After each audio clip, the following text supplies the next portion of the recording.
La qualité des médias d'information en Suisse reste bonne, mais perd du terrain face à l'influence croissante des réseaux sociaux et autres sources d'infos numériques. C'est ce qu'affirme une étude qu'on va tenter de décrypter avec Michel Thirouty, notre correspondant de la Suisse. Michel, bonjour. Michel, la baisse de diversité de l'offre médiatique est une réalité, mais quel est le danger derrière tout ça?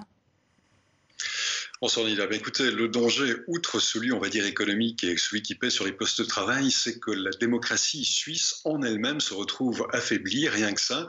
Parce que vous savez que pour qu'une démocratie fonctionne correctement, mais il faut que ses citoyens soient également correctement informés par des médias de qualité et variés. Or, l'étude de l'Université de Zurich pointe précisément du fait que sur les 66 médias auscultés, eh bien, un tiers d'entre eux a vu leur qualité baisser. Le problème vient du financement. On est entré dans un cercle vicieux. On sait aujourd'hui bien que l'information en ligne est préférée à celle papier, mais sa consultation passe généralement par des moteurs de recherche ou par des réseaux sociaux.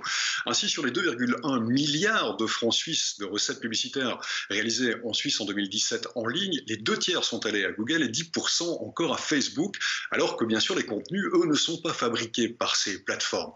D'autre part, 36% aujourd'hui de la population suisse est considérée comme des indigents médiatiques, en hausse de 5% sur quelques années, c'est-à-dire des personnes qui ne s'informent pas du tout ou le font mal, c'est-à-dire en ayant recours à des médias de très piètre qualité.